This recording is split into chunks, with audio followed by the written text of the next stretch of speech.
Good, good afternoon, all. We are so thankful that you have decided to join us for today's trauma webinar. I am Reverend Dr. Barbara Wilson, and along with Reverend Dr. Stephanie Crumpton, we are the co-conveners of this trauma webinar series. We aim to share presentations that cause us to be educated, that are practical, and that are spiritually engaging. And so for today's webinar, we are pleased to have with us persons who will share from the subject, When Trauma Changes You. Given the time in which we live and the pandemics in which we are all maneuvering this day in different ways, certainly, but dealing with the same concerns, same general concerns, we hope today's webinar will thoroughly encourage, inspire, educate, and provide practical tools for all of us individually and collectively for the days in which we are living. Traumatic events bombard the nervous system and often leave us in states of heightened awareness over whether or not something bad is going to happen again. At other times, it feels like we're numb and detached from the world, and I believe all of us can relate to this today. All of this can have negative consequences for our physical, mental, and spiritual health, while impacting all of the relationships we have with ourselves, with others, and even God. So what's actually happening in the mind and body with all of this? What can help us cope, right? And how do we make meaning of who we become because of the traumas we experience? And so Stephanie and I are pleased that you are with us today. We invite you to utilize the Q&A and the chat to begin to even share your questions as our presenters begin to share with us. Today we have with us, first presenter is Theresa Matias, and Theresa is an MSW, and she will define for us hyperarousal and numbing dissociation and the triggers in terms of what happens in the mind and the brain, right, when trauma changes you. We will then be blessed with a presentation by Leah Amaral. And Leah, I hope I said your name correctly. You'll correct me if I didn't. We just heard about talk therapy and psychopharmacological support. We are wondering, is there also a role for play, if you will, and the arts in coping and recovery and healing from trauma? And then, because trauma changes all of us, we will hear from the Reverend Benjamin Reynolds, who has a Master of Divinity, and will share ways in which trauma, which is painful and complicated, can either bring us closer to God or forge distance in our faith.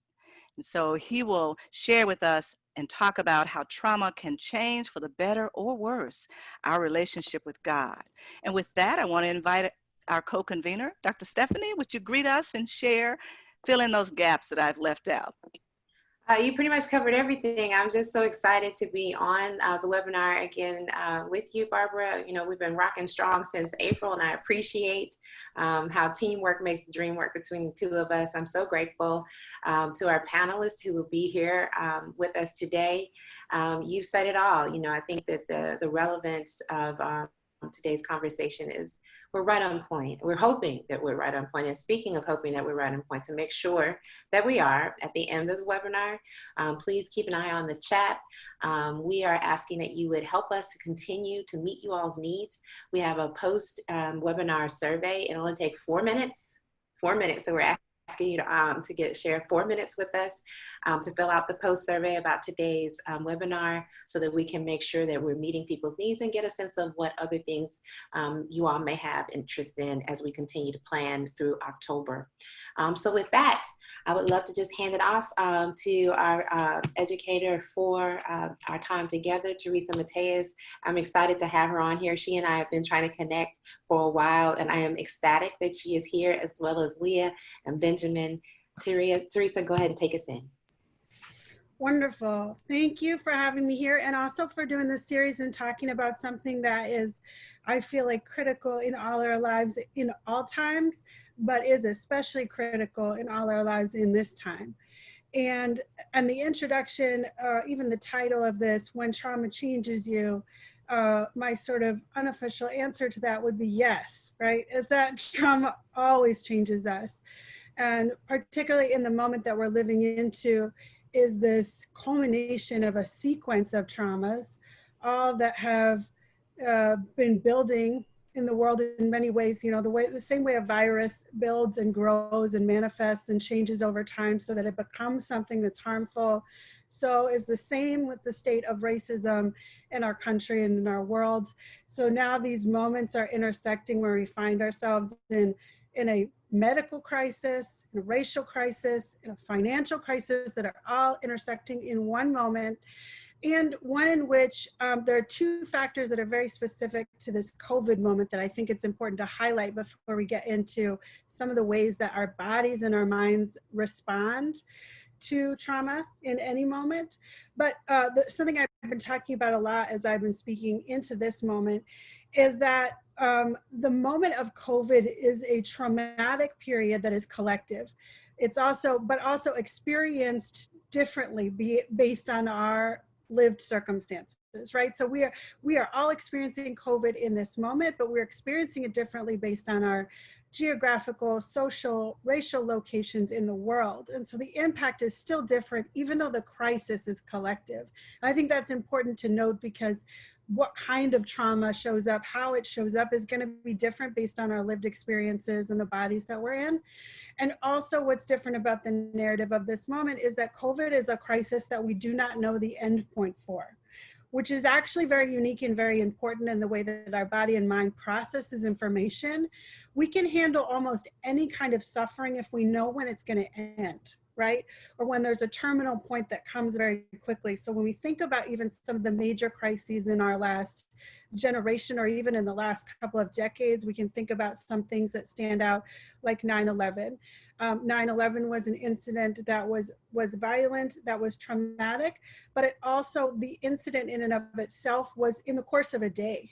And then we responded to the impact of that traumatic experience, both collectively and individually, over a course of time, but the incident itself was over the course of a day. Same when we think about a natural disaster like Hurricane Katrina, also something that happened over a distilled period of time, and then we were responding to the traumatic experience afterwards.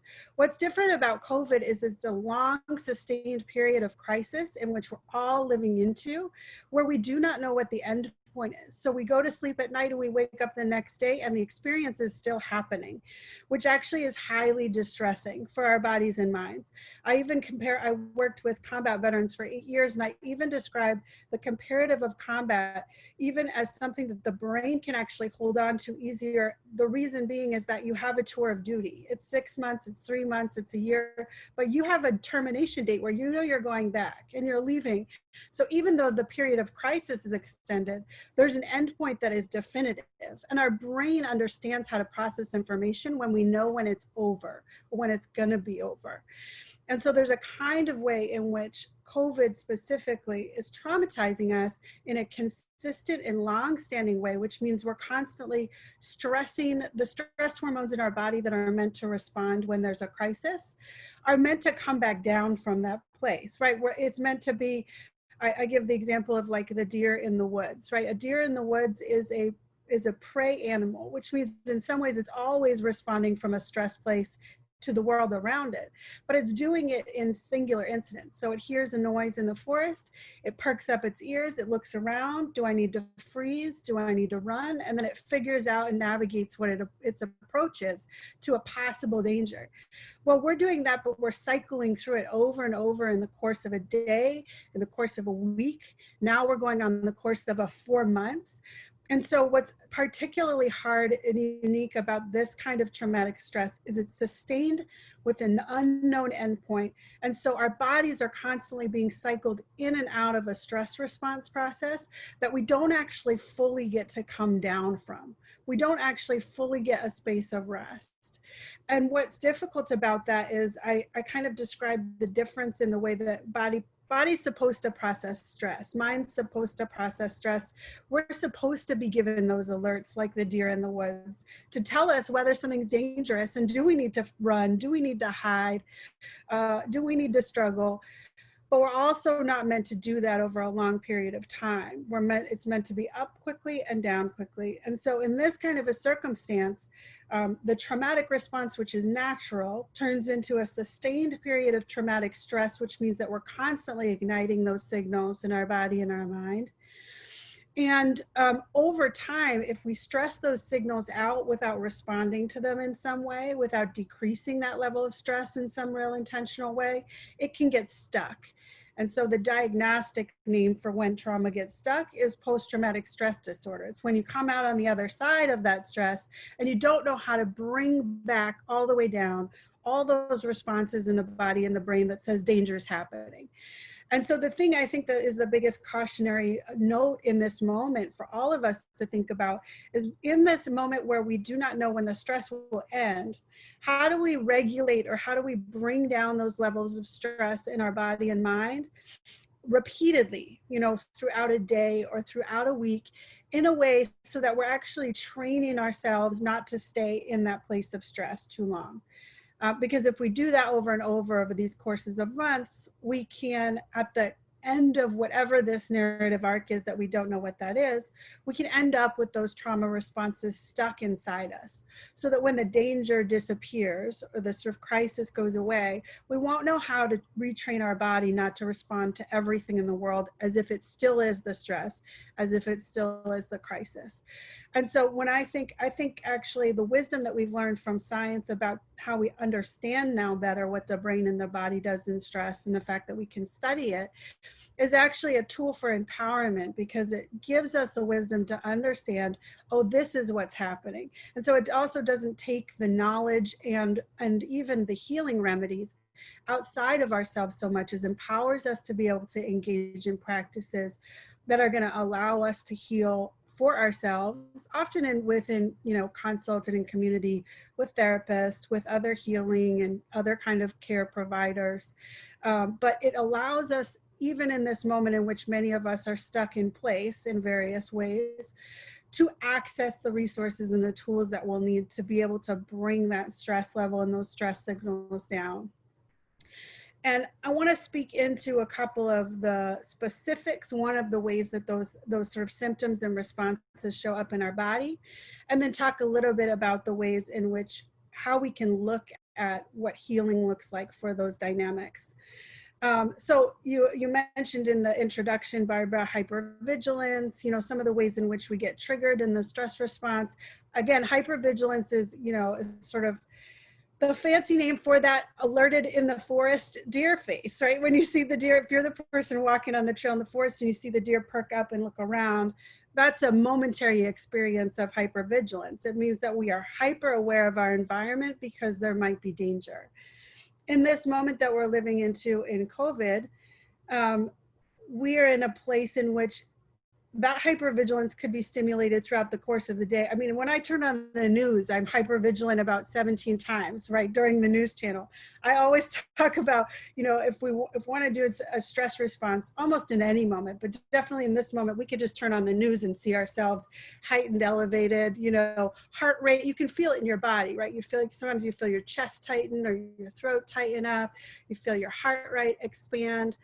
You feel your breath the two things our breath does in stress that you can actually, if you pay attention to your breath, you can notice if you're becoming extra anxious or extra vigilant, is your breath will either speed up to almost the hyperventilation or it will stop altogether.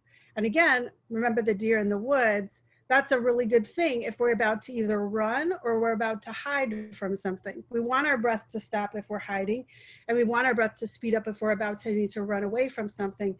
The problem is when, again, that gets ignited in our body in a moment where we don't need to run and we don't need to hide, like I'm just watching, the 7 o'clock news and now I'm feeling this 17 times, then it becomes this undue stress, right, on our body system. And so I also say, like, one of our boundaries in this moment that's important is we need to be informed, but we don't need to be overstimulated. by the ways in which we're informed. And so the truth is, because we're disconnected to human beings in this moment, we're looking to be informed in so many different ways, in so many different platforms, that actually can overstimulate us and create that vigilant response all the time.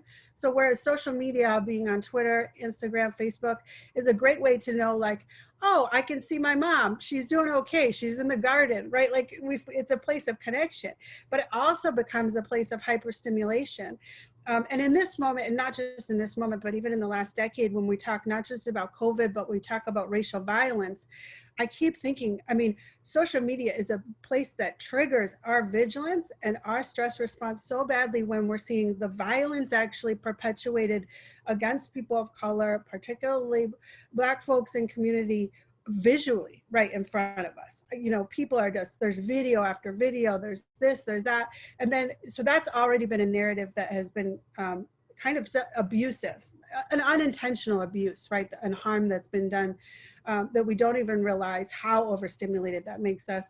Then we add in the ways in which social media and news media then stimulates our stress response by showing us, you know, everything that's happening in the world to an overstimulated level. And on top of it, we're all home more than we ever would be before, which means we're stimulating that nervous system at a more consistent rate. We're not going to the job in the office where we'd have the 17 meetings in person and the conversations that would engage our body and mind in different places, right? Oh, I'm here now, I can be in this place. We're literally just scrolling, and then I'm on a Zoom meeting, and then we're scrolling, and then I'm on a Zoom meeting, and then, oh, it's time for the news. And so the top of the hour is breaking news, right? It's always breaking news. It literally, you know, sometimes I'll have the news in the background, which is contraindicated, I would say. I don't recommend that, but sometimes I do it. And you have the rollover from one news hour to the next where it says breaking news, and then you get to the next news hour, it says breaking news. It's the same thing they just said the hour before. But there's, you know, there's this kind of way in which media is a stimulant in and of itself. And in a moment in which our nervous system is already overstressed, we don't need to be more stimulated, right? So we need to figure out how we take the bites of information that we need without overtaxing our system while we do it.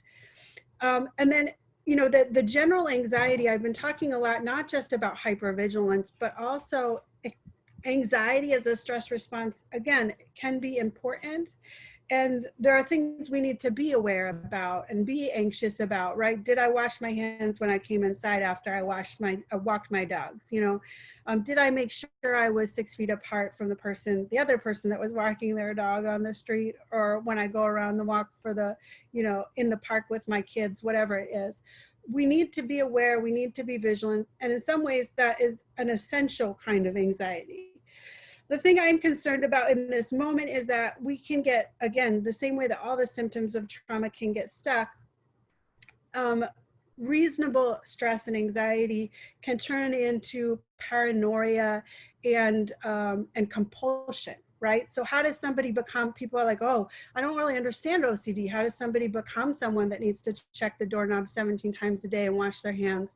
Well, that's the extreme example, but the truth is we can all kind of veer in that direction if we're overstressed. So washing my hands when I come in from walking the dog is important, but if I'm in my house and everything's fine, and I'm washing my counters 15 times a day, and then I'm washing my hands 15 times a day, and then I'm like, oh, my Amazon box came, did I make sure to disinfect? If I get consumed by it, right, it can create a pattern of thinking and of body behavior that actually will be really hard to unstick later. And that isn't necessarily even the healthy response to the moment I'm living in. Even in a pandemic, even in a crisis, we can take it above and beyond. And those stimulation of media, stimulation of information can often lead us to a sense that we need to be that, we need to be that anxious because, especially early on in this pandemic, people would be like, the COVID's on everything. It's on your Amazon boxes, it's on your takeout food. It can stay there for days, and of course there's things that some of those myths have been disbanded as we learn more about the virus, but how do we disband those myths inside our bodies and minds? It's important to pay attention to the way those stories are feeding in how we're acting and reacting to the world around us. I also want to speak to one of the other sort of symptoms or responses that you mentioned, that was numbing and dissociation. I think in this moment, we're talking about multiple crises, right? So we're talking about an economic Great Depression. We're talking about a racial uprising crisis in the country. And we're also talking about COVID. We can also be overstimulated to the point that our body and brain, often to our own protection, says, I can't, actually, this is too much. I actually can't take any more information. It's harming me to absorb all this information. And again, the same way that our brains and bodies are complicated systems, but really powerful inner wisdom, even when we don't realize it's happening. It's making command decisions for us. It's opting out of things when we don't know necessarily that we should do it. So numbing and dissociation at its core is our body and brain saying no more. It's saying, actually, we can't take any more. You may still want to watch the news. You may still want to scroll social media. You may still want to, think over and over, which can be like rumination on a thought. No, not doing it. I'm taking a time out. And so our body and brain says, we're taking a time out. And so that can show up like kind of, it can be at its lightest, kind of an emotional pulling away. So I also want to normalize that when people are like, the world is in disruption, everyone is screaming, but I'm not feeling anything. That's actually also a normal response. Screaming is a normal response. Crying is a normal response. Laughing, uncontrollably is a normal response. Literally everything in this moment I want to normalize is a natural response to our circumstances because we're overwhelmed. Our systems are overwhelmed. But I also want to say that stopping the sense of feeling is also a normal response. That actually when our systems say too much, no more, we may actually feel disconnected to what's happening. I can't feel sadness anymore. I can't feel the grief of one more loss. I can't feel the rage of one more incident that I'm seeing in the streets, right, shown on the screen. Not feeling is our body system and our brain system of saying, we're on overload, we need to pause. And that pause can actually be really healthy for us, but it goes back to everything else. We don't want to get stuck there. Because when we get stuck there, it can lead to more extreme versions of that. So the term dissociation is really a level of stuckness of not feeling that actually can lead to feeling, the way that folks describe dissociation at its most extreme is almost feeling disengaged and disembodied, right? Like people in extreme states of stress can say, I feel like I was floating above myself. I could see things happening, but it wasn't happening to me. So what we want to do is we want to be able to regulate or address our stress to the point that we're not taking in too much. So actually when we stop feeling things, we go, okay, I got the message, right? Like I get it. I need to slow down. I need to pause. I need to turn off the TV. I need to set a rhythm in my life where I'm absorbing less, where I am giving myself time to pause.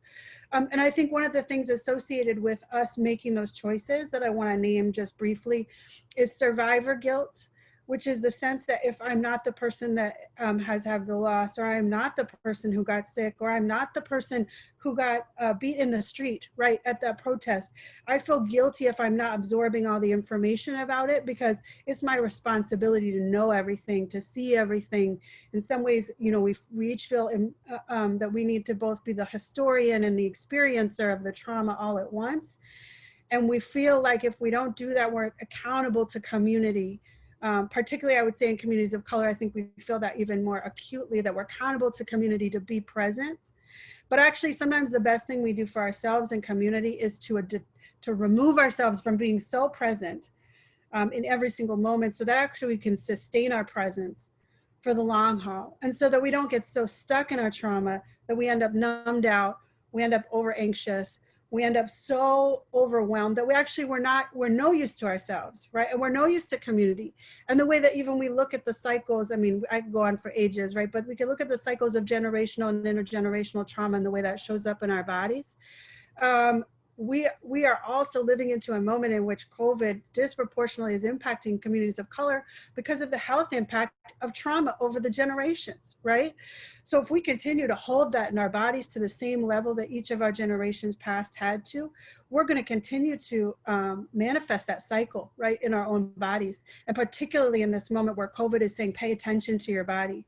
COVID is saying you actually need to be more aware about taking care of ourselves so that we can survive, so that we can also take care of ourselves, family, and community, it's even more important for us to notice how trauma impacts not just our feelings, right? Not just our state in this moment, but actually our whole systems of being. And our systems of being, not just for this generation, but for the generations that come ahead of us. That how we hold in this moment impacts ourselves at not just an individual, but a collective level. And then actually we're being more collectively accountable. If we take care of ourselves in this moment, we're actually taking care of community, and we're actually taking care of whoever comes after us in a way that actually I feel like is very significant. And then in closing, I just want to mention briefly before we transition over, I want to mention, so we talk about therapeutic interventions. I'm actually not a big purveyor of either talk therapy or psychopharmacology for trauma. I think both of those things actually, we used them before we had the wisdom and tools to understand how the body and brain works in stress. And actually the way the body and brain works in stress is it requires different things. And different people require different things. So I talk about trauma like a fingerprint, and I also talk about healing like a fingerprint. The sets of tools we need to pull for are going to be different for each people. And also psychopharmacology, so the use of medicine, often what we have in that toolbox just numbs out, right? Not always and not universally, but it actually incapacitates our system from restoring and doing some of those natural practices that actually are most accessible to change and transform trauma. So I recommend meds very, very minimally. So for example, if somebody cannot sleep at all and they have such insomnia that they can't function, well, then they can't think and they can't engage their body enough to heal. And so they might temporarily need something. If somebody is so depressed that they cannot get out of that hole, then they might need something temporarily. But I always look at those as temporary supplements, right, to get people back to a place where they can do the work for themselves. And talk therapy, the issue with talk therapy is actually there's one part of our brain that's called Broca's area. It's the speech center of our brain. And it's the part of our brain that processes information through talk in and information through talk out. And that is the place that is first stalled out when we experience trauma. And it is the thing that is stalled out when we re-trigger trauma, which means if I ask you to talk about trauma, I'm actually going to trigger that part of your brain that can't process information in and out through talk. So in some ways, for years we said talk therapy was the answer for everything. But when it comes to trauma, it's actually a barrier. It becomes a barrier to those initial ways in which we heal and ground ourselves. So I look very much more to body-based techniques.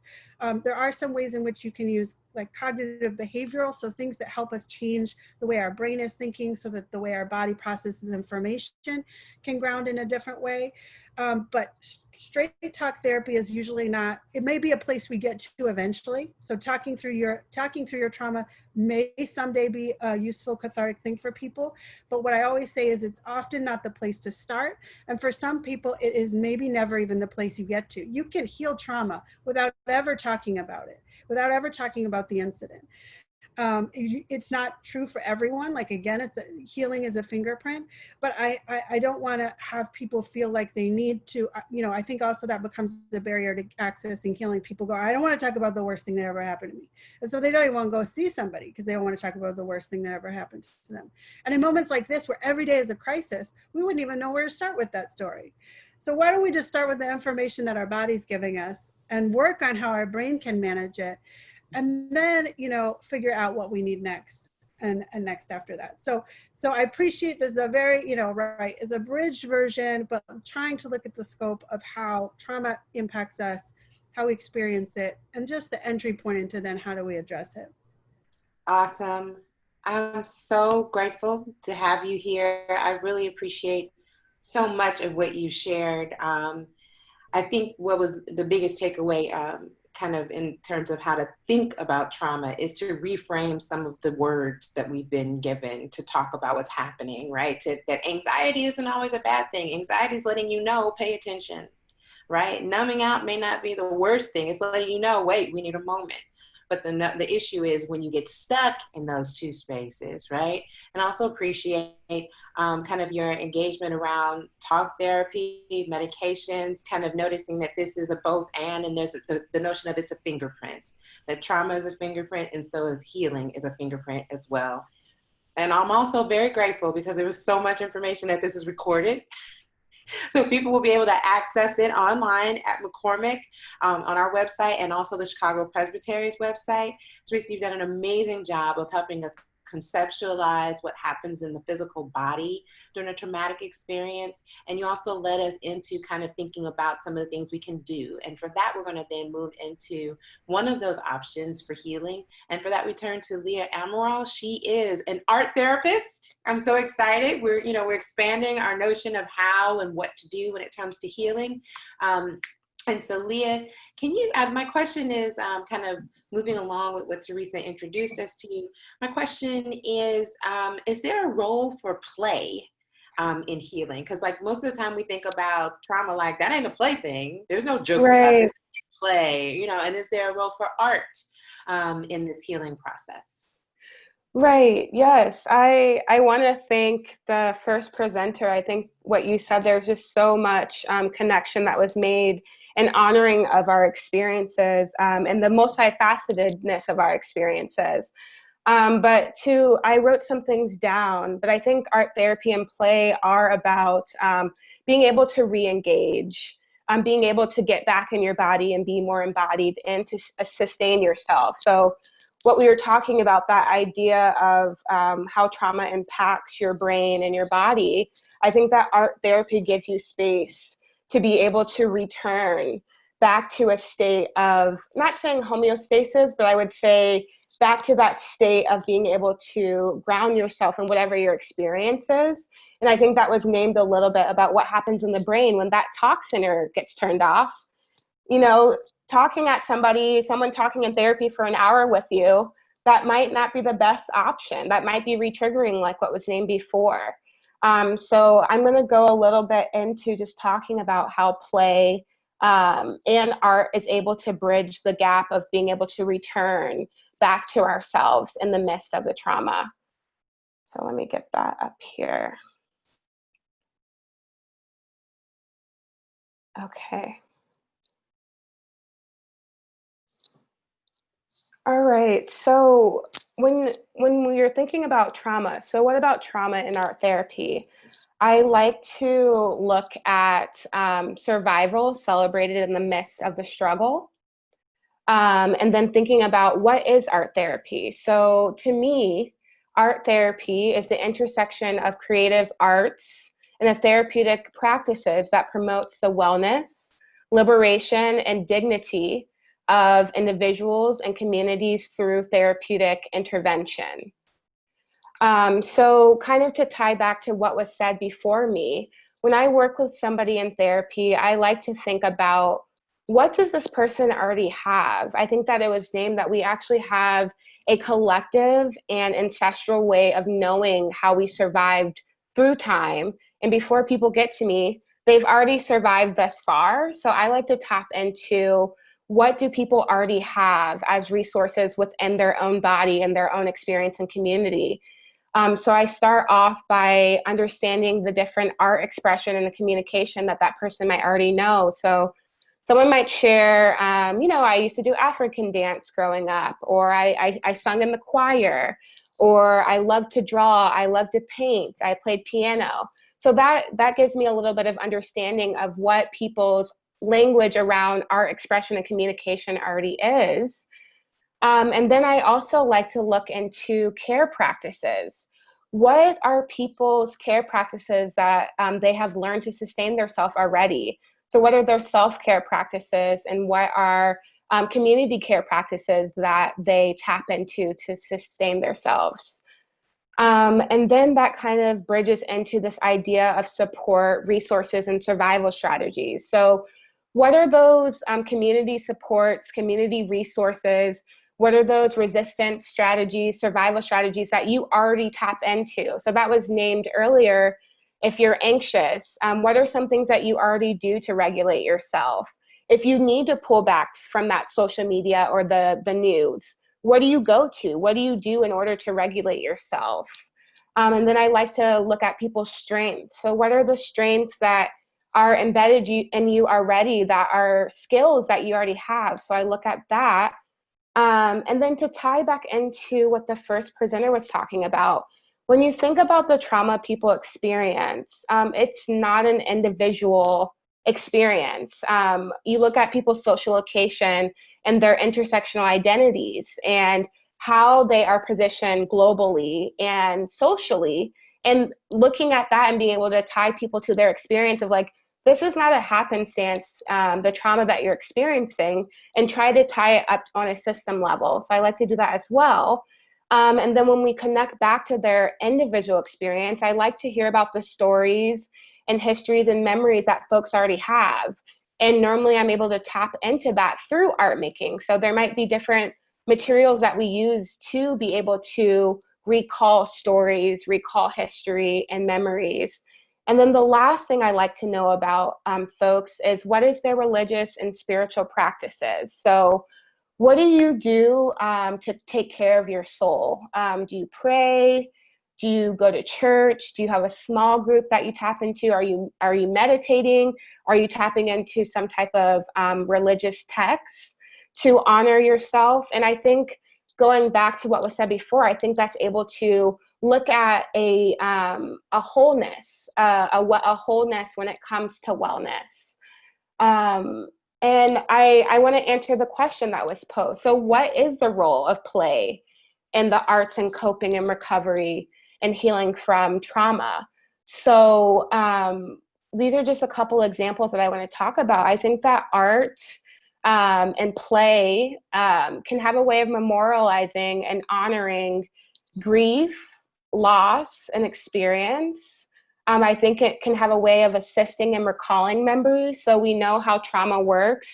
Sometimes we can't access memory because of the trauma that we've gone through. So art making, movement through the body, and different modalities of creative expression can sometimes allow people to be able to recall and access those memories that were affected by the trauma that they have gone through.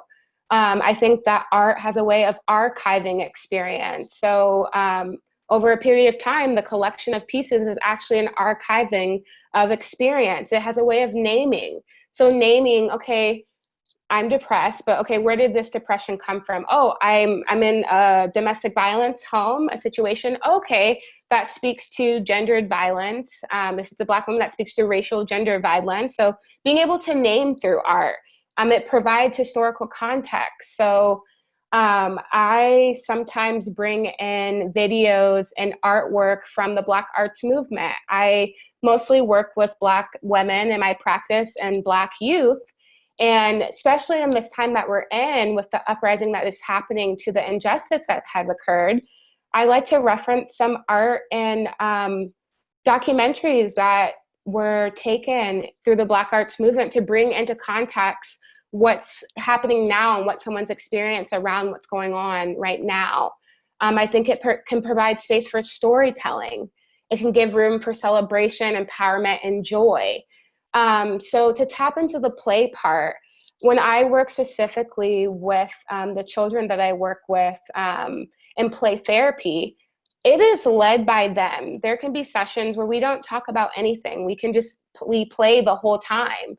And themes actually do come up in play. Kids are going to talk about the things that they know. So the language that they know, the experiences that they have, their play is going to be informed by who they are. So I do agree. I don't think that always in therapy you're having to talk about traumatic experiences for people to heal. But I think that sometimes therapy is actually about making a safe alternative space for people to just be and to exist in a regulated state and not have to be in a heightened state in therapy all the time. I think that art has a way of expressing feelings, thoughts, and memories. It can work towards social change.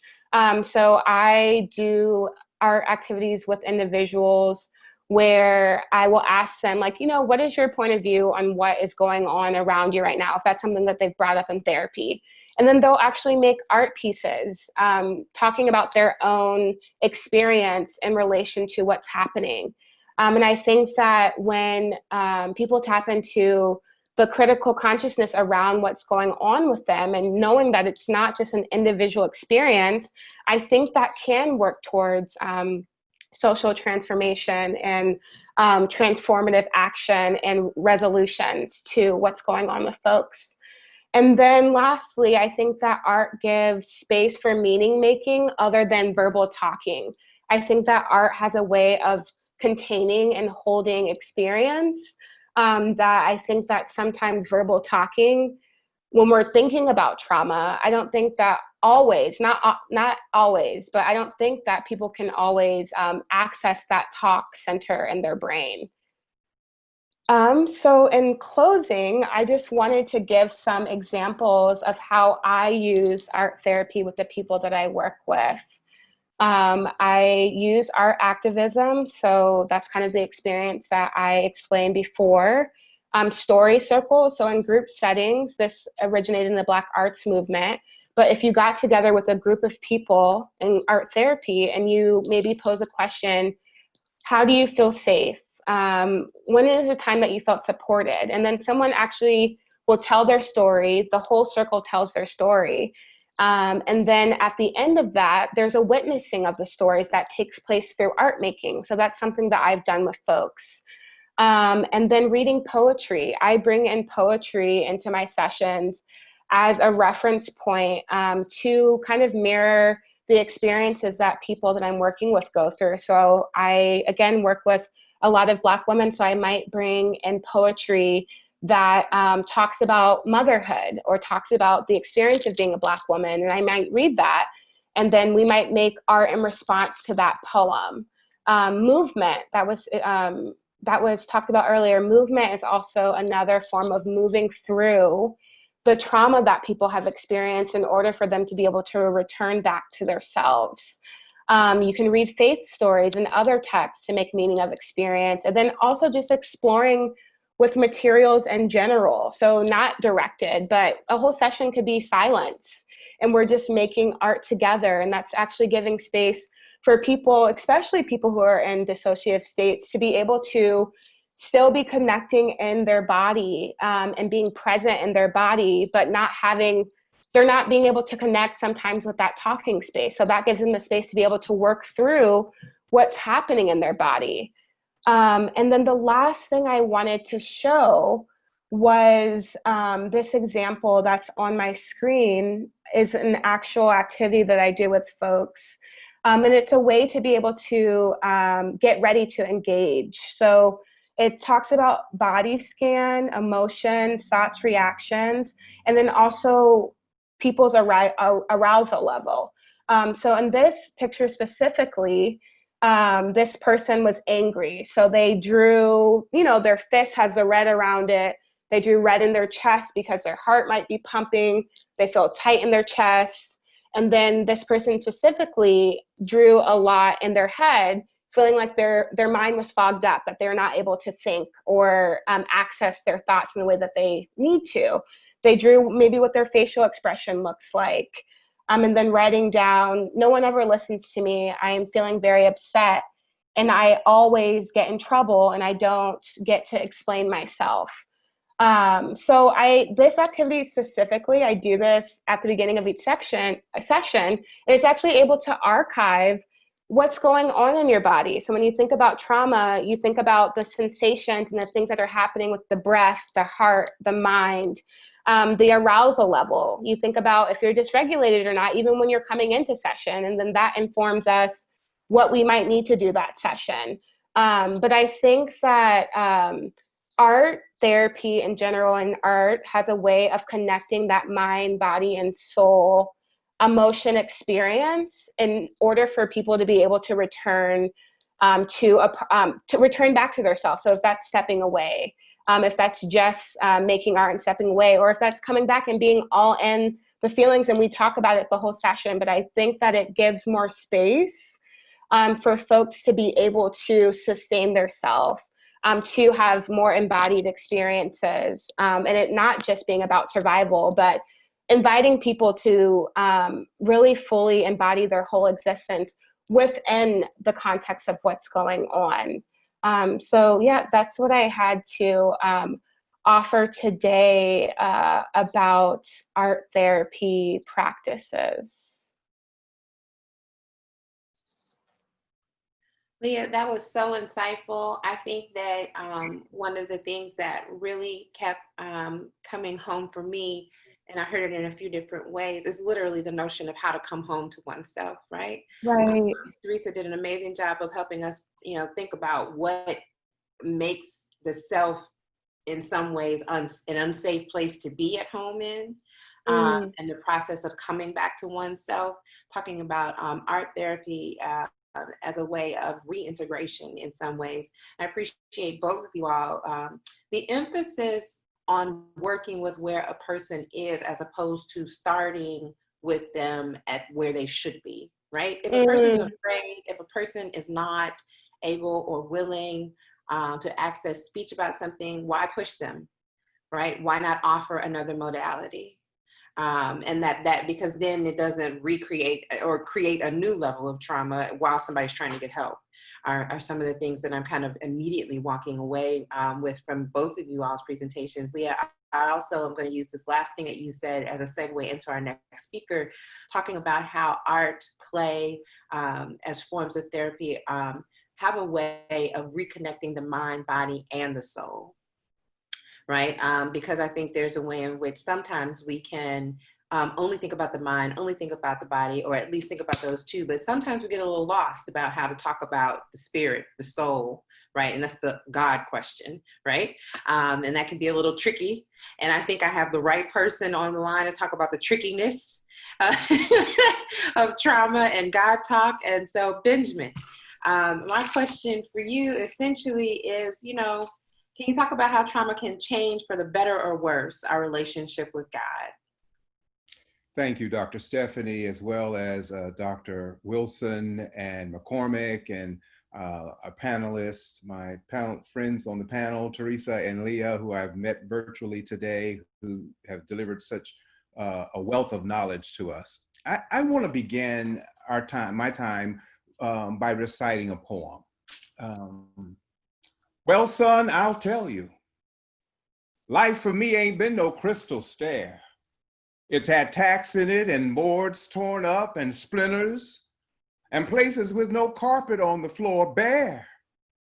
But all the time I've been climbing on and reaching landings and turning corners and sometimes going in the dark where there ain't been no light. So boy, don't you turn back, don't you set down on the step, 'cause you find it's kinda hard. Don't you fall now, for I still going, honey.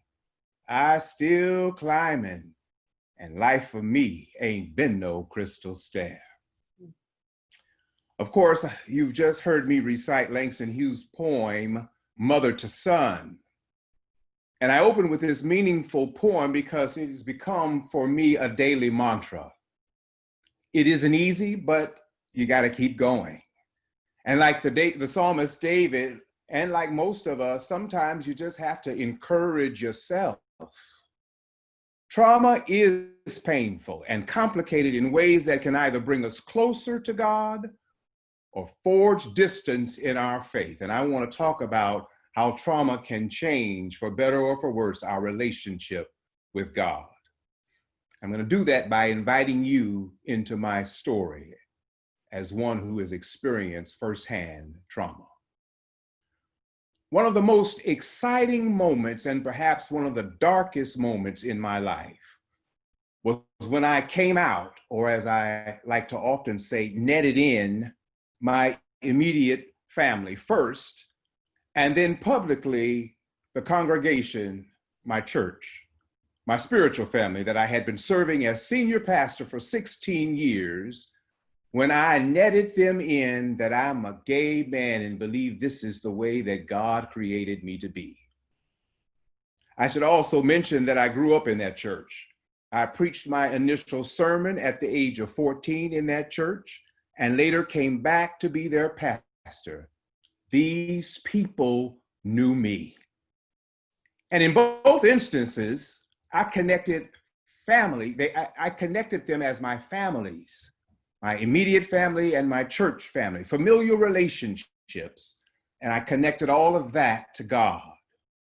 So when in 2006, I had finally come to a point where I could affirm who I believe God had created me to be. And my mother and father and my 4 living brothers and 2 sisters, ex-wife, daughter, and son-in-law, all of them affirmed me. My father was very careful to tell me to be careful about telling members of the church, because he was concerned not so much about the morality of homosexuality, but about the safety of his son, because church Negroes, in his word, are the meanest Negroes God ever created. Even though the meanness was not directed toward him, that is my father, as a heterosexual man, my father was able to realize that truth, particularly with the negative view and stigma around homosexuality in many American and African theologies. The budding gay male must determine if he will be immoral or unnatural, going against God's plan for his life, or will he find solace within himself and his view of the divine. But the congregation, when I said the same place where I said my first Christmas and Easter and Mother's Day speeches, where they had to lower the podium down so that when I stood to preach, I could be seen by the congregation who moved me all the way from Dallas, where I was living at the same time, back to Colorado Springs to be their pastor. When I told them, they dismissed me, fired me, voted me out. You can imagine that I was traumatized. And I realized, because trauma is not individualized, as our former speakers have both alluded to, the congregation was also traumatized. I was ashamed. I began to grieve, and I blamed God. I could not pray, I could not sing, I could not go to church. In fact, I would rather go to brunch on Sundays and drink mimosas than to gather in a sanctuary. When a member told me, "You will make a better politician than preacher," and on that night when I spoke to my church family and the deacon walked up and said, "Pastor, I knew you were gay. Everybody knew you were gay, but I'm mad as hell you told us." As long as I was willing to remain silent about my sexuality, I could be their pastor. But the moment I told the truth, my truth, I was pushed out. Dr. Nicholas C. Cooper Luter, in his book, Black Grief and Soul Therapy, states, our keep silent commandment in the Black church, the commandment that conceals and cancels out all other commandments, permits our grief to fester and thrive, and too much grief contains shame. While guilt results from doing, shame results from being. Once shame is internalized, it is characterized by psychotic numbness that becomes the foundation for soul murder, which conditions every single relationship in our lives. Coming out can be a challenging and traumatic event, regardless of the culture. Yet to call it an event is to minimize the magnitude of what really takes place. It is an evolution of identity, morality, and faith, particularly for American, African, same-gender loving, as sometimes we in the Black community like to call ourselves, or gay men who grew up in Black churches. It is a lifelong process that has lasting ramifications on one's self-esteem and relationships. Those of us who are gay must negotiate our sexuality first to ourselves and then to our family and friends in what some might deem as hostile or threatening environment. And so when I did, I was done. I was done with God's people.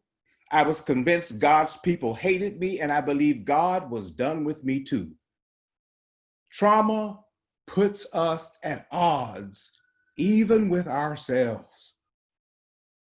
My trauma had changed me, and I had no idea how I was being changed or what it had changed me into. It seemed I had lost everything. I felt empty, lost, displaced, disgusted. And while all of that was going on, I had my mind set to change the direction of my career. And so I applied for PhD studies at Chicago Theological Seminary, was accepted, and I moved to Chicago. And that's how I arrived here. But I'm so glad today that even when I had given up on God, God had not given up on me. My mentor, the late Vincent G. Harding, the first person with gray hair I told about my sexuality, Dr. Harding would say, life is a series of calls, and that during the course of our lives, we are called over and over to more than one thing. God calls us forward. And it wasn't until recently that I realized that although I may not have been doing all of the churchy things I used to do, and my prayer life certainly was different, I no longer wanted to sing certain hymns, and I missed the lunch gatherings after church. All the while, my faith was being strengthened. Daily, I was writing in my journal, and that's the practice that I want to leave with you, to get a journal and to write in the midst of trauma. Because life was no crystal stair for me. It was painful, yes, but I wrote about it. I was being challenged, yes, but I wrote about it. My dad was sick with cancer and I was worried and I wrote about it. Was God there? Yes, and I wrote about it. The fact of the matter is, I would not have been writing to God or about God if I did not believe that God existed and that same God was with me, and I wrote about it. In one of my entries of nearly 12 years ago to this day, I pleaded to God to allow me to feel God's presence. In anger, I accused God of vacationing in Miami and I needed God to be here in Chicago. I believe doubt is the only way faith can be determined and strengthened. And I am not the same person now as I was then. And that is very difficult even today to get back to where I was. However, my hope today is in the realization that my identity is mediated by the diaspora of my people, the design of my body, the object of my desire. I embrace myself first as a Black, male, gay, follower of Christ, preacher, scholar, teacher, and I celebrate the problematic and glorious intersection of that positionality. Thank you. Benjamin, so much of what you said and shared was so powerful, so personal. Thank you for bringing yourself into this space. In a second, we're going to transition over into our Q&A, but I do want to ask a couple of questions about what you shared. My first question is, you said that your prayer life was different while you were experiencing trauma. Can you talk a little bit about what that difference, if you're comfortable, what was different? How was it different? And you said that, and my question was, in the middle of trauma, we can kind of wonder, what are you doing, God? And you said that God was there. Like, how did you know God was there, right? So my questions are, how was your prayer life different while dealing with trauma? And how did you know that God was there in the middle of trauma? Yeah, so I grew up and I remember leaning against the bed as a child and, saying my prayers nightly. Now I lay me down to sleep. I praise the Lord, my soul, to keep that prayer. Yes. And as I grew up, I continued to bow in prayer. I always would bow in prayer on my knees. And I think it was during that time that my prayer life shifted so that I wouldn't get on my knees. Prayer sort of became walking. Prayer became for me the acknowledgement of the trees. Prayer became for me listening to secular music and hearing God's words in the music. And there's just so many ways that God has shown up, and that those became avenues of prayer. And then, of course, the journal itself. As I wrote, as Leos was talking about that whole idea of, writing, and that was prayer. And I didn't realize it then. It's only because I have the journal and can go back to it now that I can acknowledge that it was my prayer. That's beautiful. And so it's almost like you're writing your own canon, writing your own. Now, I don't mean this in a sacrilegious way, but writing your own account of God, writing your own Bible, right? This experience of recording this experience of being with God in a way that is particular to your experience, the joys, the pain. I think you said the excitement and the darkness, which was such a powerful way of phrasing all of this. Awesome. The other thing that I will just say is, during the time, I don't remember feeling that God was there. It is only in hindsight. Oh, that's important. That I believe God was there. Because at the time I was convinced that, again, God was in Miami on vacation. So. Oh, that's so deep. God, not convinced at the moment. You're like, God is hanging out, but not over here. That's I have to write. I'm gonna do some writing about that myself. So let's swing over into the Q&A. We've got a few questions that have come up in the Q&A. Barbara, can you pick those out? Sure. And I want to say, as we're moving to the Q&A, just all three presenters, phenomenal in terms of some major words: intersection, this thing of both and not either or, right? The pain, the suffering, and celebration and affirming, the fluidity of the plethora, the freedom of being oneself, and embracing the variety of ways in which to encounter the divine and all of those things. So one question for Reverend Benjamin: would you give us the name of that book on Black grief? Could you give us that? The title is Black Grief and Soul Therapy by Nicholas C. Cooper Luter. And I just put it in the chat box. Awesome. Thank you so much. And then someone has said that book is out of print. Do you have another recommendation? Well, I do actually. All right. I've been reading Nicholas Greer. He's a graduate of Garrett. I work at Garrett. His book, Care for the Mental and Spiritual Health of Black Men. Okay. And I find it to be very helpful. I'll put the title in the chat box as well. Fantastic. Thank you so much. And I think there is another question, though. A couple of questions have been answered. Let me go to the Q&A. No, those have been answered. Would you mind pulling up some of the ones that have been answered? Because I'm aware that we have some folks who are on the phone. Absolutely.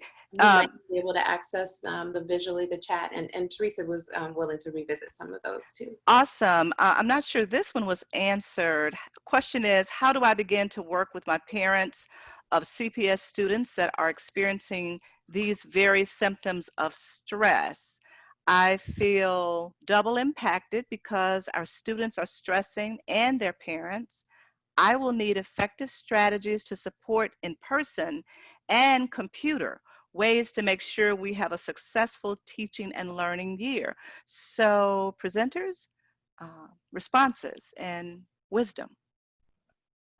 I can just share what I shared briefly in the answer for that, which was just I think two things. One is grounding tools, which I had shared for another person's question as well. So for kids and parents, space and place where they have room to breathe, and sometimes that means literally breathing practices. Kids store up so much in their body, especially because depending on their developmental age level, they don't always have the capacity to speak out into the things they're feeling. But then the secondary piece is, depending on their age level, sometimes just space for them to talk about where they are and how they're feeling when they have capacity also is useful. So things that help them be in their body and ground, sometimes that could be movement and stretching, sometimes that can be breath. And then space for them just to say how they're feeling. I think also for ourselves as care providers, whether that's teaching or healing work or whatever, in this moment also we can be hard on ourselves and try to say, I should be doing this, or this would have been my goal before. And we try to live into goals of a reality we're not living into right now. And so I've worked with a lot of educators through this time who are trying to sort of figure out, how do I meet these goals? And sometimes, you know, yes, there's learning goals. Yes, we want kids to be socialized, but also for our own selves to give ourselves permission. It's not going to look like what it did before. We can't offer things in exactly the same way, but what is the way we can meet our needs and meet the needs, whether it's kids and parents, whoever, in this moment to the best of our ability? And that also might mean making the goals somewhat simpler in the sense of, you know, learning how to breathe. You know, practicing breath might not be something you'd focus on in a classroom in a given day, but actually might be really, really critical in a moment where everybody's stress process is so heightened. So being easy on ourselves and finding simple tools, I think, trying not to make it too complicated. Awesome. Simplicity. Leah or Ben? Yes. Yeah, I was gonna add to that. Yeah, to be able to give the parent and the child a chance to breathe, I think it's like really big when you're thinking about all the screen time that kids have to do. And then also parents, they might be working from home and trying to also assist the child with their work. I think building the relationship between caregiver and child could be an intervention and so important to better understand how to help the child co-regulate. So having activities maybe where the parent is involved if they are at home still, where the kid and the parent are just making art together and building that relationship. But I think that some simple things would be asking the parent, like, what do they observe when the child does get stressed or dysregulated about school stuff?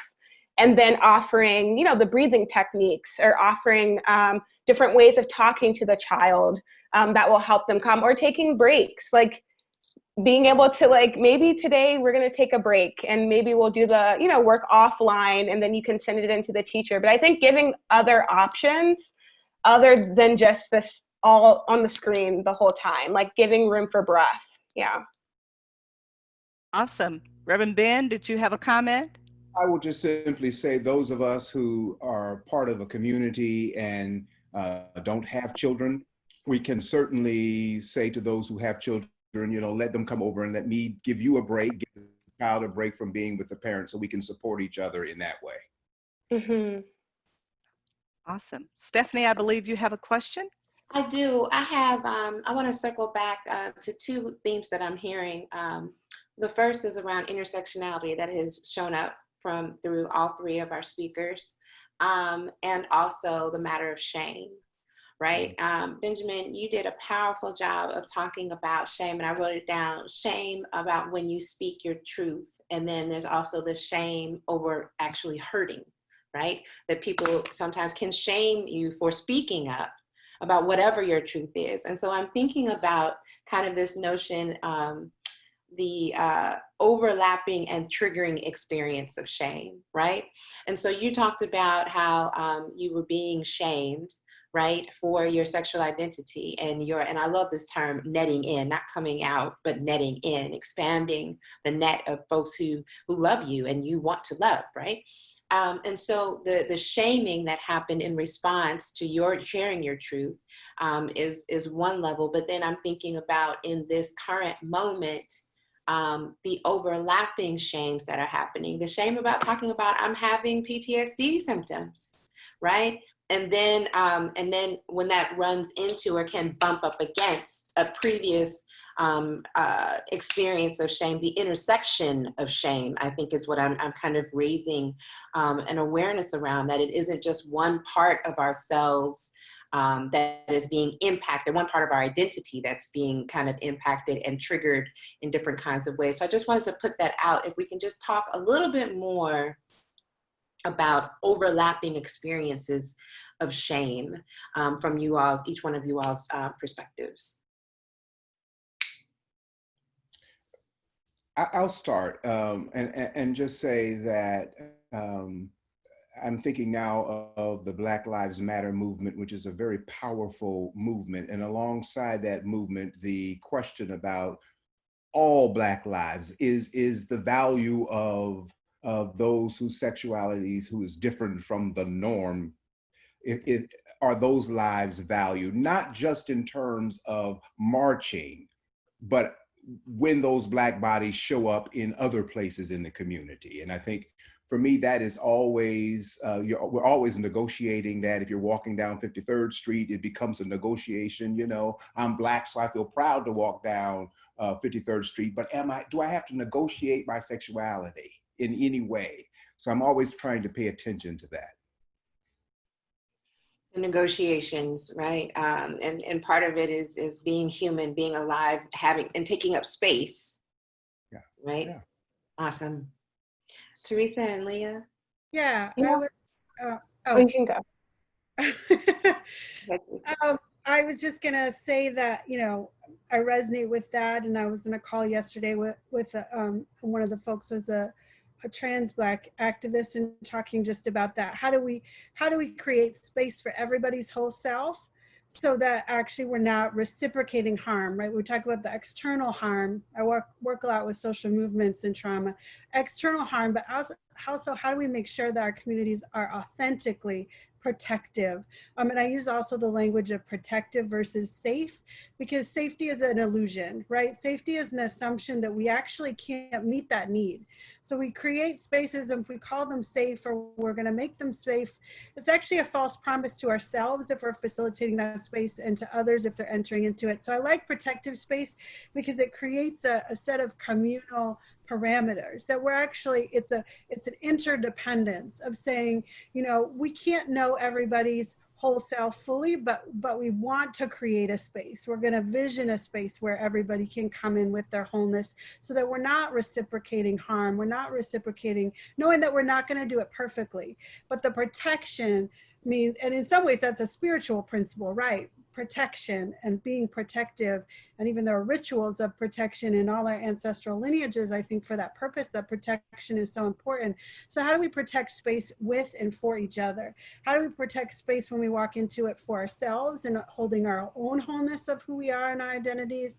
And how do we do that for others, knowing with the assumption of protective space, we will not do it perfectly. It will not always, you know, it will be messy, but that we're entering into an agreement that we're going to do our best, that we're going to show up and try to protect it for ourselves and others, and that we're going to work at it when we mess it up. I think also the shame and guilt can be, I messed up, right? I didn't do it right. I didn't hold the space for someone else. And sometimes we can opt out of community rather than negotiate the hard places. So how do we be protective and also do the hard work to be in community with each other, so that it's productive and less shameful and trauma-inducing? Nice, thank you. Yeah, I like that idea of protection rather than safety, because I think the idea of safety means different things for different bodies. So yeah, I like the idea of protection, but I wanted to add, this is something that I've been thinking about. I think shame is really a tool of oppressive systems and white supremacy, sexism, homophobia, transphobia. I think that what we're naming is, I think shame is used as a tool for us to not be able to fully embody ourselves and move freely across time and in space. And when you think about the way that Black folks, like Black women, have to shape shift all the time to be able to feel protected in certain spaces. And I want to name, and I think that's where it comes to the intersectionality. I want to name that shame is such an intersectional thing because of all the layers of oppressive systems that work against our full being and our full selves.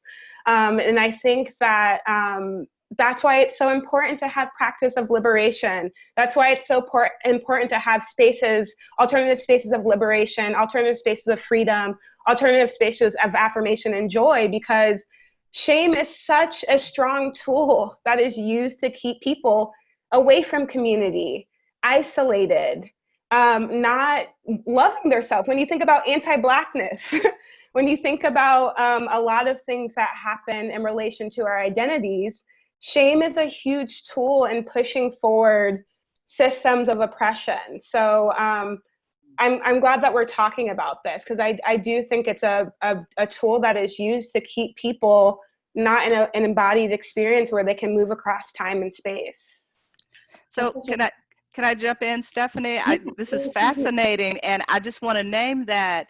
Yes, and I think, Theresa, you may have been alluding to this, which is it's both in systems, quote unquote, and it also happens within movement work, whether the system is a faith community, a congregation, a social club.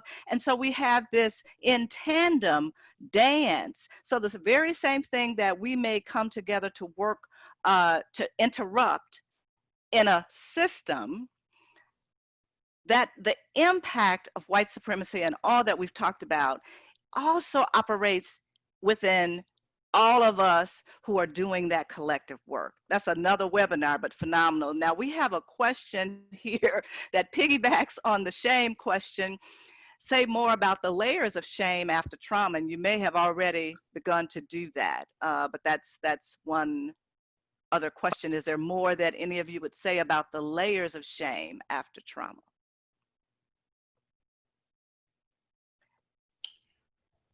I think what comes to mind for me is, once you publicly come out in the way that I did, you don't want to have to do that again, right?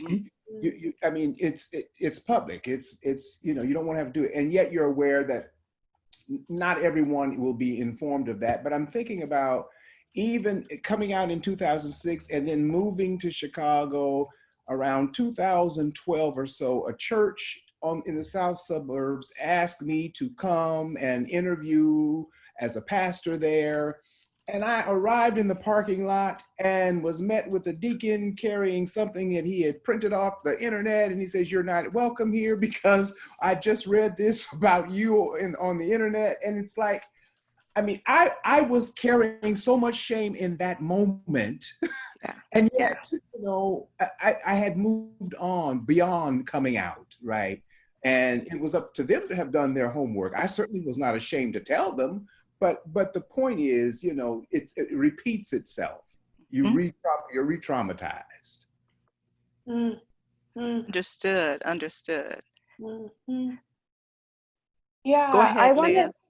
I wanted to add that I think that shame after, like what we're talking about after the trauma, I think it's a reminder of like, where did I go? You know what I mean? Like, where did I go wrong? Or like, what is wrong with me? Like, what is it about me that I missed in whatever the trauma might be, or whatever my experience is? Like, why am I not being seen fully for who I am?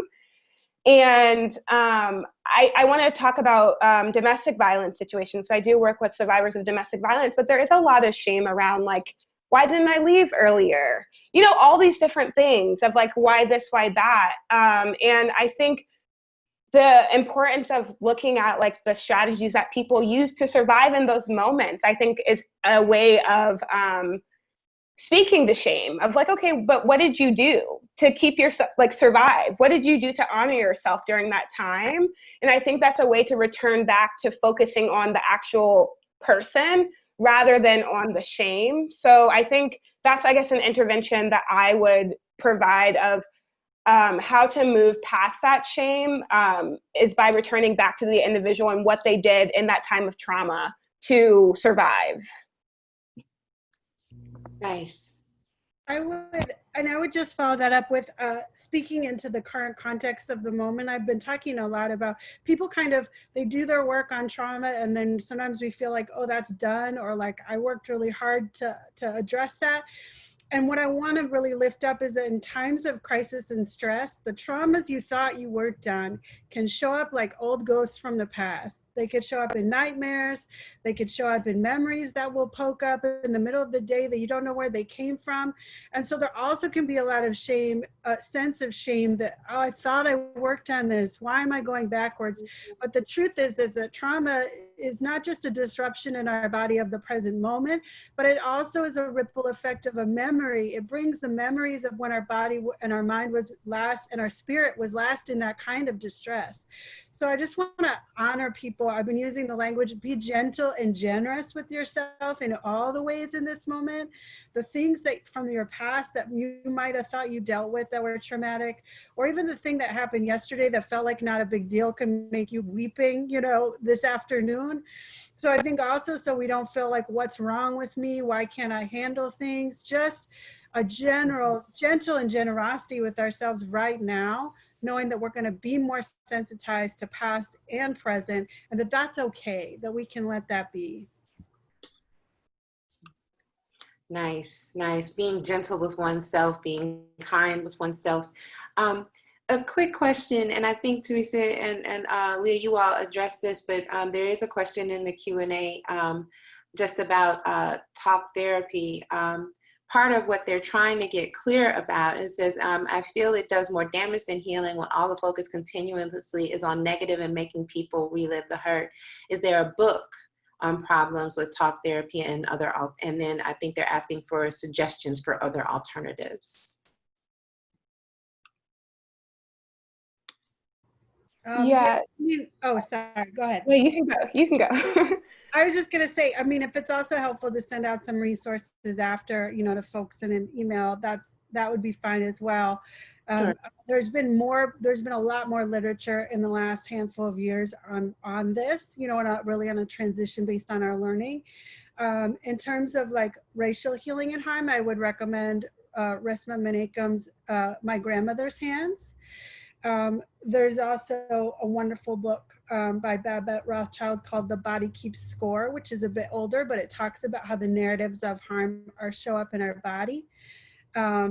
Or The Body Remembers, sorry. The Body Remembers. Yeah, okay, The Body Remembers, okay. The Body Keeps Score is by Bessel van der Kolk, which I will mention. Him and his trauma center have had some issues with their own internal harm that came up in the last few years. So, you know, right, everything is, we are human in all the spaces we're in. And so with that note, I would also say though that the research in that book is really good, because the trauma center in Brookline, Massachusetts did about 4 years of comprehensive research on how trauma shows up in the body and these sort of alternative methodologies that is found in that book. Nice. I would name Art Therapy for Social Justice and Radical Interactions, edited by Savneet Talwar. That book specifically addresses this idea of pathologizing people's experiences, but it offers alternative forms of care through community care practices, through art modalities. But that's a book where you can actually have some tangible theory, but also some tangible examples of how you can use alternative forms of care that's not talk therapy. Okay, thank you. And we've got one other question also in the chat that's specific to Benjamin, asking, did you find that your truth came easier through your personal journaling versus confiding in someone else or traditional quote unquote talk therapy?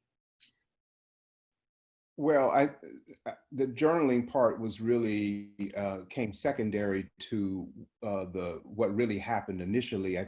So when I mentioned earlier that I came out first to Vincent Harding, the first person with gray hair, when I mentioned that Dr. Harding, I came out to him and he actually gathered a group together of folks who would hold me accountable to telling my truth. So it was between he and I, but his whole thought was that you either tell your truth, since you're serving a congregation, you can tell your truth, or your truth will be told by somebody else. And so you want to own your truth. And so it was his way of holding me accountable. And so we met several times praying and singing, just, you know, the support of those 3-4 people came first, and then the journaling came after that. So it's kind of two things happening. Okay, awesome, wonderful. We're moving towards the end of our time together, so I do want to ask if our panelists can leave us with a final final words, anything that you want to offer as parting shots, and then Dr. Barbara and I will also close out with some housekeeping items for the remainder of the symposium through October.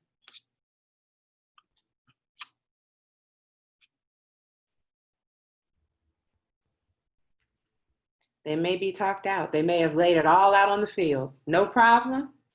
Not a problem. I think that they are also responding to the request for the names of the books.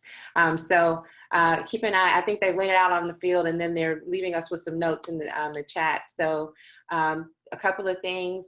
Take a look. People have been asking for the names of the books. They're putting those into the chat. Those resources will also be made available online when we post the video, and also the PowerPoint that we had from Leah. Those resources will be made available on the McCormick Theological Seminary website and also the Chicago Presbytery. And I am going to drop a little something in the chat to all the panelists and attendees. I'm going to ask you for 4 minutes of your time. I'm going to ask you for 4 minutes of your time to participate in our survey. I just put it there. You can copy and you can follow the link and move over into the survey. It is literally 10 questions. I lied. 10 questions that will only take you 4 minutes. We want to make sure that we get some good feedback so we can stay on top of providing timely and useful information, right? And we just want to hear your thoughts about what your future needs may be. Speaking of the future, we do have our dates. You should have received the flyer for our remaining upcoming webinars. In August, I know that there was a question about working with children and parents. I think it was Valerie Tatum put that question in. Valerie, as well as others, we would encourage you to join us on August 6th, where we're going to focus on resilient children. A brief discussion of that is that kids are out here trying to make the best of what their parents have to offer during this time of uncertainty and distress. The good news is that children are more resilient than we know. On August 6th, we discussed what resilience in this time of public health crisis and social unrest looks like and how to support it in children. So we're starting out with the focus on resilient children, and we're also recognizing that we also have resilient parents. So on August 20th, Resilient Parents is talking about this. Parenting, as many people know, does not come with instructions. But the good news is that children are resilient and parents don't have to figure this out alone. On August 20th, we talk about facing and overcoming the stress of making tough decisions about childcare, education, and guilt over good enough parenting in the time of pandemic. Let me just say, we're trying to be very timely. We know that parents are in the middle of a really hard time around making decisions around sending kids back to school. And that's a complicated decision for a lot of people. First of all, there's the health concern, but then there's also an economic issue that some people are having to make some choices that they normally would not make because they're having to choose between going to work, being required to show up for work, and or being required to send their children to spaces that they probably wouldn't under certain circumstances or other healthier, more optimal circumstances. So those are our August offerings. In September, we're going to be talking about movement work. We're going to be talking about what does it mean to think about trauma and movement work, trauma healing and movement work. And then in October, we'll have a focus on mass incarceration, trauma and mass incarceration, which will also coincide with McCormick Theological Seminary's McCormick Days. You'll find out more about that as we get closer to those dates as they are coming up. Again, we please ask for 4 minutes for the survey. You've got it there in the chat. You'll also get a follow-up email to thank you for joining us today. That also will have the link. Please feel free to offer any questions. You can reply to that email and it will get to Dr. Barbara and I. And before I go, I want to thank Theresa, Leah, and Benjamin for all that they shared, personal, collective, meaningful work, that you have joined us in this work. We are so grateful. We are looking forward to being able to support you in any way that we can in your work, individually and collectively. With that, I'll hand it over to Dr. Barbara for closing thoughts. Thank you. My closing thoughts, this was phenomenal, and a sincere thank you to all panelists, to our attendees, and let's just go ahead and keep on being and doing and growing and learning together. Thank you to all. Blessings. We'll see you again on August 6th. Resilient Parenting and Children. Talk to you soon. Take good care of yourself. And again, you can check out these. This webinar should be available within the next 2 weeks, as well as the resources will be posted on McCormick Seminary's website and also the Chicago Presbytery. Take care, be well. See you in August.